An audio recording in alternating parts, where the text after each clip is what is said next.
Hey guys, welcome to another video. Today I'm doing another Doctor Who Miniatures expansion opening and review video. Today I am looking at Judoon. Now these are an interesting army of space police rhinos. Again, it's a three-figure expansion. So again, like all the others, you do basically need 3 copies of it to play a full team. Anything beyond that is really up to you, though you can technically get away with only running 2. These are a team I've had my eye on for a while, but never really got around to pulling the trigger on it. And then when it came to the Black Friday sale this year on the Warlord Games website, I couldn't resist just getting involved and ordering some of these. So I thought, I'm never going to find them cheaper than that. Although they are quite cheap on Caliber Books. I can't quite remember for the life of me right now how much they actually cost. But they were cheap. I was thinking, I'm never going to find them cheaper. I do want to play them, so we better just get them. So here we are, finally getting around to cracking them open. And what I'm going to do is I'm going to go through the contents of the box, and then afterwards I'm going to talk about the extra cards that come in the base game for the Judoon, so that you can get a full taste of what they play like. Okay, so first of all, let's just pop this box open. This is one I opened earlier. We'll just slide this open and I'll show you the contents. Just put that box back there so we have this nice little Judoon backdrop, and I'll show you what we got. So we got the Gallifreyan sigil box. There was actually a question in the group about the packaging in Doctor Who. I think a lot of people were under the feeling of it's a bit too much. Like, you just don't need to do this. Like, you're wasting yourselves money. We'd be happy with plastic blisters. So the packaging might be getting a little bit worse in the future, but who knows? We'll see what they do. I certainly don't mind that. I think the packaging is incredible, but it not only makes it hard to throw away, but also we know for a fact that sometimes these products are delayed because they need to change all the packaging because it didn't get approved. That's why so many of the different packets have completely different designs. And yeah, well, I think we're all under the impression as well of, you know, if it gets it out faster, do it a bit less. But anyway, okay, so today we've got this pack for us by Ronnie S. Thank you, Ronnie S, as always. There was actually a hair in this box, just a hair sticking out the top, inside the plastic wrap. Thank you for that, Ronnie S. Okay, so we're going to just pop open the Gallifrey box and take a look at the sculpts. So first of all, we have one with the helmet on. So that is the sculpt on that. The detail on these dudes is really quite good. I think it's quite easy to forget how good the quality of these Warlord Games sculpts are, but they are actually incredible little miniatures. So there's the first sculpt. The next one we have here is another one with the helmet on, but this one is kind of holding his gun to his chest rather than sort of aiming. Is that a scanner in his hand? Yeah, he's aiming a scanner. He's holding a gun. So these are slightly different. And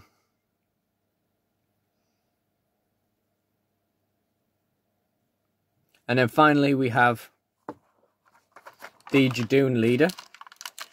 Now with these, it's a little bit more disappointing. The kind of I'll elaborate in a second. I'll show you the sculpt first. Okay.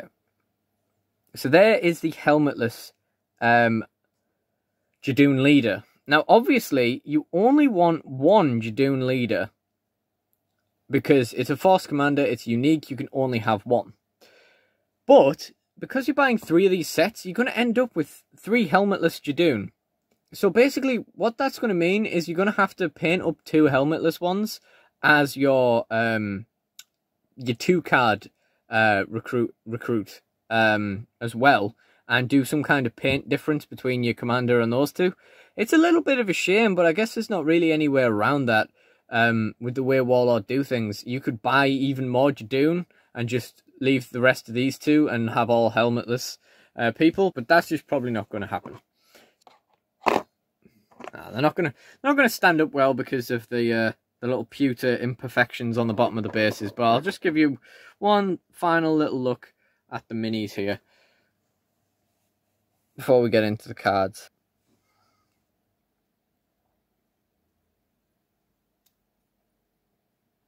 Okay, so the cards included in this expansion are pretty interesting. As usual, we get the 3 recruitment cards, the special recruitment card, and 2 adventure cards. But the Judoon actually have a lot more stuff going on that you already have in the base set. So that's pretty cool. So first of all, let's see what the Judoon leader does. So, he has 4 movement, 3 resilience, +1 melee dice, +1 shooting dice. He comes in with 2 fate tokens. He is unique. He has wounds 1, rage, hunter, and force commander Judoon. Now, none of that is particularly fancy. And the Judoon themselves don't do anything particularly fancy. That is something I sort of want to get onto in a moment. However, the adventure cards jazz them up quite a bit. So let's take a look at the back of the card. So we've got Judoon Executioner Pistol. That's a range 6, 4 dice ranged weapon with energy. And we have a melee weapon of 2 dice and restraint. Then, as we see on the back, we've got wounds, unique, rage, commander, and hunter, and force commander. So we're going to take a quick look at rage and hunter. Now, hunter, I can tell you just off the top of my head, that is that you can move your full movement when engaging in melee. Rage. There we go. Okay. Oh, it just doesn't quite fit there. A character with this trait can reroll all results of jackets when resolving a melee attack. So that basically means they're going to win. The only way you are not going to beat your opponent in a melee attack if you can reroll all your jackets is if your opponent has significantly more dice than you to begin with. That is the only way you're not going to win that melee fight. So that's pretty interesting. We've got a full move melee and we can reroll all jackets. That's pretty interesting. As I say, the leader himself doesn't really do anything fancy, but that's basically it. So the Judoon are an army that's very powerful in melee. They don't get a lot of dice. They only have 3 dice, but you can do an awful lot with those 3 dice. Next up we have the Judoon Enforcers. Again, 4 speed, 3 resilience +1/+1, 1 fate token, and just rage and hunter. There's not really much else we can say about that. This is your two recruits unit.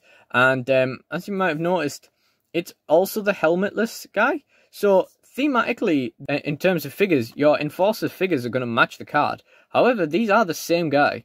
So, you know, that's not so great. But I guess you can only do something. They've only had so many appearances. They hadn't appeared in Jodie Whittaker's season when these came out as well, obviously. So, yeah. And the final card we have is Judoon. This is just the generic 4/3 +1 0 Rage, Hunter, and Agent to go on any team with the 3 stats. Now, a lot of the 3-figure boosters, something I said I would come back to, a lot of the 3-figure boosters do look a bit boring because they just kind of look like this, like stats and, you know, generic powers from the Time Vortex. Yep, no problem with that. However, it's the adventure cards and stuff that jazz them up. So a lot of these can look really boring from the outside, and admittedly, when I looked through this card pack, I was like, well, why did I think that was interesting?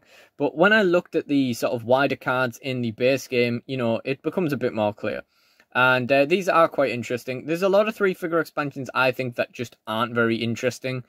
Like Clockwork Droids, for example. But, you know, I'll probably play them at some stage if I get to a point where I've not really got anything else to buy. So the first adventure card is You're Under Arrest. Discard this card at any time to detain any enemy Let's try that one again, shall we? Discard this card at any time to detain any enemy special character within 6 inches of your faction's Judoon leader. That special character cannot be activated until the end of the turn. Now, I will just quickly point out that that is a pretty good card. Anyone within 6 inches of your faction's Judoon leader, whether he can see them or not, doesn't matter. Just a blanket, that figure can't activate. That's pretty good in any game. What I will also point out is you're going to have 3 copies of this. So, do with that information as you will. It's a discard as well, so you can recycle this. Next we have Shadow Proclamation. This is a really good card as well. Exhaust this card to give all Judoon the Unstoppable trait for this turn only. Now, Unstoppable is pretty interesting as well. So let's get the guy to the Time Vortex back involved. Unstoppable. Characters with this trait can immediately remove an under fire marker by playing any 1 combat card from the player's hand. So essentially what you're telling me Judoon are is an army that have an ability to remove under fire markers for literally no reason. And also to stun characters for literally no reason. As well as being very proficient in just running up to you and hitting you one. That's very interesting. One of my least favourite parts of this game is under fire tokens and the mechanics of getting rid of them. So a card that just lets you get rid of them. For combat cards, which, if I'm completely honest, I never draw the good combat cards, and I never have what I need when I need it, and it very rarely makes a difference for me. Now, I don't really mind discarding them to get rid of under fire tokens, which will probably stop me from doing anything anyway. So that's a pretty good card. Again, I'd just like to point out, you're going to have 3 of them. Okay. The final card here, of course, is Judoon Reinforcements. This is the adventure card, which Judoon leader only, calls in some reinforcements, Rage Hunter. Brilliant. So that is everything you get in the pack. So I think it's a very interesting pack. I think, like, although like a lot of the 3-figure expansions, the figures themselves look like it could be a bit boring, I think the actual adventure cards that come with them are interesting enough to give them something to go on. However, ultimately, I think it's the cards in the actual base game that give these guys a certain charm that makes you think that these are worth playing. And they get quite a few cards in the base game. I don't know if they have more than average, but, you know, they have quite a few. So I'll just quickly go through everything in the base game that you get for them as well. So, as I say, you can get a full feel for what these guys can do. So, first of all, of course, you get Spare Judoon, Judoon Reinforcements, Judoon Enforcers, and Judoon Leader cards. You also, for some reason, this seems to be weird because you seem to get one card the same in the base game and one card slightly different in the expansions. So for some reason, you also get a You're Under Arrest card. So you actually have 4 copies of this, actually. I told a lie a minute ago. You actually have 4 copies of this. So you could just like run 4 copies of this and just stun a load of guys and then slowly regroup them and just stun them. You could play Judoon Stun, you know, like that's something you could actually do. And their faction ability has got something to do with like arresting people. I won't get into that just now, but yeah. So you actually have 4 copies of this. So, you know, that's definitely something you could do.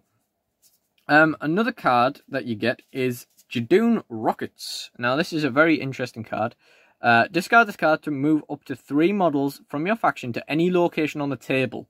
All rules are for type of terrain and distance to enemy models must be observed at the end of this movement. Now, jumping anything to anywhere on any game is pretty good. Next, we have a complete dud. What you might notice on the back of these cards is that none of them have any weapons. The ones that come in the base game, none of them have any weapons. And I can only assume that that's why this card was added to the base game, and then these were later errated to have the weapons on the back. But you've got a Judoon Executioner Pistol. All Judoon on your faction are also equipped with an Executioner Pistol. It's an energy weapon with 6 range, 4 dice, 2-handed melee weapon. However, the weapon you actually get on the card is exactly the same, but it doesn't have the 2-handed restriction. So, you know, very, very odd, isn't it? That's just one of those weird anomalies that sort of exist in this game. Very bizarre, but yeah, so this is just another piece of card you're just never going to use. But, you know, it's an interesting relic to say the least. And then we have 2 final cards to go for. Let's go for the short one first. Discard this card to reroll any 1 failed shooting attack. Now, granted, it would probably be quite cool to have this card in these, so you could have 3 copies of this. But that's a pretty good ability. Again, it's a discard, so you can, you know, you have a chance to win. So you have a chance to grab it back from the discard pile. It's a very good effect. Reroll any 1 failed shooting attack. It's nothing complicated. It's just a simple reroll. Nothing bad about that at all. And of course, this gives them a chance to be a bit more supreme in kind of ranged attacking, since they, you know, since they didn't. Since they, you know, their own abilities are so focused on melee. I find it hilarious that the Judoon weren't originally issued with blasters, or were only if you had the blaster card in your adventure card pool. Which is fair enough, because you would just do that, but I just find it funny that they don't actually have their own blasters. And the final card we have here is Scanner. Select 1 character in your faction and discard this card to sense all enemy within 12 inches. Add +1 die to all shooting roll against any scan miniature. So this has basically been this card +1 shooting roll, +1 shooting dice against basically anything on the board. Because anything that is outside 12 inches, you are not going to be able to shoot anywhere. unless you have a very high range weapon attached to one of these guys, which, if I'm completely honest, I do not think exists. So yeah, that's a pretty powerful card. You know, again, we can reroll any shooting attack against those as well. So I think that gives you a good taste of what the Judoon are all about and what they can do. In terms of the 3-figure pack itself, I think it's very interesting, but I do think it needs those cards from the base game to really make the Judoon stand out from the crowd, really. That being said, their ability to just kind of wreck things in like melee attacks does make them very interesting, but I definitely think that these guys are capable of standing on their own 2 feet. But for me, that's basically everything. Thank you for watching, and goodbye.